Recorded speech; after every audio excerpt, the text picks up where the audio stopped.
why wait to save up to buy something when you can just get it right now, even if you don't have the money? That is terrible financial advice. I hope that was clear with my tone, but also this is kind of the overall messaging that has been prevalent over the past few years from all these new, flashy and very Gen Z focused buy now, pay later apps. And what's scary is they are really everywhere on places like Wayfair and Sephora, and even Sleep Country. So with this growing popularity of these buy now, pay later apps, is this a good thing? Or are they really just a new way of scamming you out of money that you don't have and then getting you further into debt? Well, that is what this video is all about. We're gonna be talking about buy now, pay later apps. I'm gonna share some really important things you need to know because all these companies, all these retailers out here, they want your money and they're gonna make it so easy for you to spend it even if you don't have it. First, let's discuss who these players are. Now, obviously, depending on what country you live in, they may be a bit different. I know there's some different ones in the US compared to Canada, but here the major players are Paybright, Klarna, Afterpay, Affirm, Zip, and Sezzle. Now, why it's important to know who these different companies are is because they are different companies. They have different terms and conditions. They have different fee structures.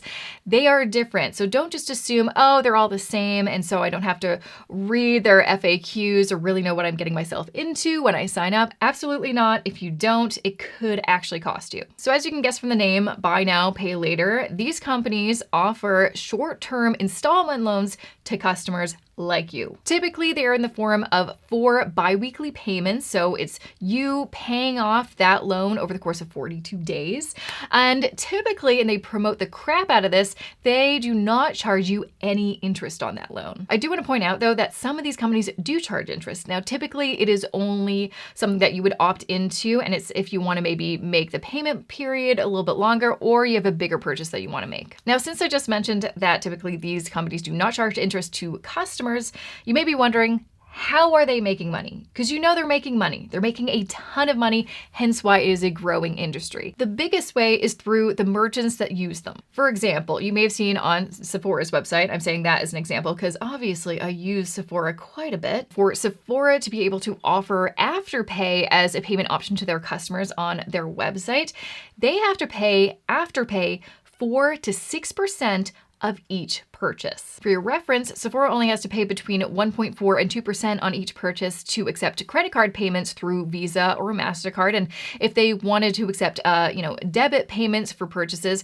they only have to pay a flat fee that is between 10 and 20 cents. Now that you know that, you may be thinking, wow, between 4 and 6% just to offer Afterpay to customers, like that is a lot of money. Why would a retailer do that? Well, because buy now, pay later apps do a really good job of converting people into customers, typically with a conversion rate of 20 to 30%. Not only that, these apps actually do a really good job of encouraging customers to spend more than they intended, typically in the range of 30 to 50% more. You may be thinking, I don't care if Sephora has to pay between 4 and 6%, as long as I don't have to pay any kind of extra fee or interest, I don't care. Well, here's the thing. You are paying for it in one way or another. You see, likely these merchants are just building that cost into their merchandise pricing. So you may not be paying it directly in the form of an additional fee that is present on your receipt, but they're likely just kind of increasing their prices slightly to cover that cost. And you never know, in the future, they may actually just pass that cost on to you directly. You know what's happened with credit card payments if you're in Canada? Well, for every province in Canada except for Quebec, merchants are now allowed to pass on that 1.4 to 2% interchange fee directly to the customers. Now, again, they do have to disclose it, and not all merchants have to. It is voluntary, but I think we will likely see over the next few months and years a lot more merchants just passing that cost, that interchange fee to customers. And if they're going to be doing that, I'm sure retailers will also do the same thing for these buy now, pay later apps. With that being said, even though these buy now, pay later companies are predominantly making money off these merchants, they are still making money off you in the form of fees. So in Canada, currently, Paybright, Afterpay, and Zip do not charge any late fees, but they do in the US. This is kind of a marketing ploy. I think they're like, we don't charge you interest or any fees, so please use us. We're not evil. We're not making money off you at all. Well, if they're charging their customers in the US, What's to stop them to do that in the future in Canada? So I feel like that's temporary. We'll likely see them charge late fees in the future. Now, Klarna also doesn't charge any fees. However, if you do not pay your balance off, they will send you to collections. Affirm also doesn't charge any late fees, but they will charge you interest on a larger purchase. And lastly, we have Sezzle, and they're kind of the worst of the bunch, honestly, in terms of fees. They'll charge you a convenience fee if you pay off your balance with a credit card, a prepaid card, or your debit card. They will charge you a fee to reschedule your payments. I think they do offer like one free reschedule, but then after that, they charge you a fee. And if you were late to pay, they charge you a late fee. And with all of these companies, if you are late to pay what you owe them, they will freeze your account so you can no longer make any new purchases until you've paid off your debt. Now, if you're curious about how these companies will affect your credit score, the good news is when you sign up to them, they only do a soft credit check, not a hard check. The reason they do a soft check is to verify your identity and take a look at your riskiness before approving you to use them. And the good thing is it does not negatively affect your credit score or appear on your credit history. However, many of these apps offer services that allow you to pay back what you owe them over a longer period of time. But they will do a hard credit check, which means it will appear on your credit profile and it may negatively affect your credit score. Now, besides all of the things that I just mentioned, what are some other drawbacks about using these buy now, pay later apps? Well, a big one is refunds. Now, if you were to want to return something and you paid for it on a prepaid card or credit card or debit card, very straightforward. We've all done it. You go to the retailer or you set it up online and you return the item and they, refund you on that specific form of payment. If you use a buy now, pay later app, you first have to check what the policy is with that particular company.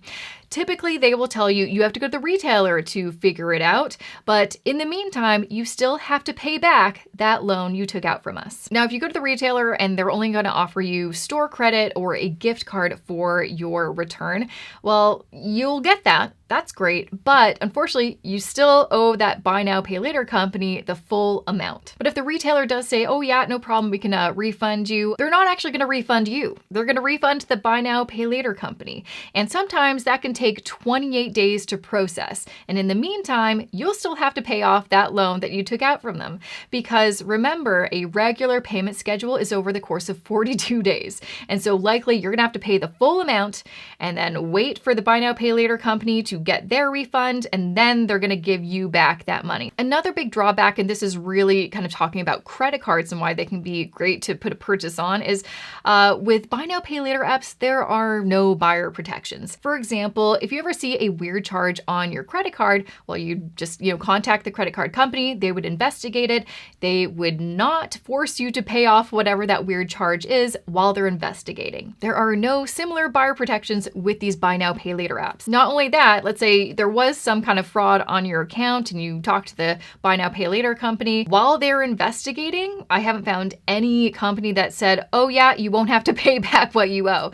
You'll likely still have to pay whatever balance is owing on your account while they're investigating the fraud. Similarly, credit cards offer purchase protection. So they ensure your purchase against theft, damage, and loss. And if one of those things happens, then they'll, refund you or replace the item or repair it. And typically credit cards also offer extended warranties on purchases as well. There are no similar benefits when using a buy now, pay later app. Also, and I've been seeing this a lot on some comment sections and forums, if you use your credit card to pay off your buy now, pay later loan, those benefits, the buyer protection, the purchase protection, it doesn't count. You have to make the purchase directly on that credit card to get those credit card benefits. Now, if you did want to use one of these apps, obviously the best way is to use cash to pay off your loan and not put it on credit. If you were able to link it to a bank account or use your debit so you can pay off that loan in those installments and not be late with any of those payments, that's the best way to go. But unfortunately, most people don't do that. A recent survey by Citizens Advice found that 42% of people that use these buy now, pay later apps put it on their credit card. And if you can't afford to buy that item straight up with cash, and so you have to use a buy now, pay later app, and then you can't afford to pay that loan off right away, so you put it on your credit card, well, likely you are going to be charged, between 19 or 25% APR on that credit card balance. And once you're in that debt cycle, it's a lot of work to get out. Moreover, let's say you didn't put it on your credit card. You did link it to your bank. If there's not enough money in your bank account by the time they're going to take out that next installment, you could still be paying some more fees. A non-sufficient fund fee that could be between $30 and $50, or an overdraft fee. Now, I know I haven't highlighted like any of the benefits of these apps, and I do understand they can come in handy for some people. There are certain circumstances where they may be necessary, such as there's a financial emergency and you don't have an emergency fund. You have low credit, so you can't even access a credit card. This is the only way that you can, make a purchase online. Or maybe you earn income and it comes in at irregular intervals. And this is kind of a helpful way that you can pay for things with your kind of irregular income. There's lots of situations where this may make sense. And I know there's also a lot of people that use these apps and they use them responsibly and they never have to pay any interest or fees. But for lots of those cases that I just mentioned, a buy now, pay later app is a band-aid. It should never be a long-term solution. If you don't have emergency funds, make that your number one priority to save up some cash in a savings account. So if something happens, because it always does in life, you have the cash to pay for it. You don't have to rely on credit. If you have low credit, maybe you're new to the country or, some things happened in the past to lower your credit score, make your priority to improve your credit score over time. I do have a video that offers some tips on how to do that. What I will say is there is no such thing as an overnight solution. There's a lot of fraudulent companies and businesses that say that they can fix your credit overnight. Those are scams. Do not touch them. In order for you to improve your credit, it takes time. So be patient, but just make that your priority so you don't have to rely on a lender like a buy now, pay later app. And lastly, if you earn a regular income, which I totally get because I'm self-employed and it's up and down, the best thing that you can do is to create a better, money management system. It really depends on kind of maybe if you have seasonal work or if you're self-employed, but creating a budget and a system that works for you will help, because then if there is a month where you don't get paid, you've got the cash in the bank to pay for those necessities. Now, I'd love to know your thoughts on buy now, pay later apps. Have you used one? Do you know people who've used them? What's your experience been like? Let me know in the comments, and make sure to like this video if you liked it and subscribe if you haven't already, and I'll see you next time.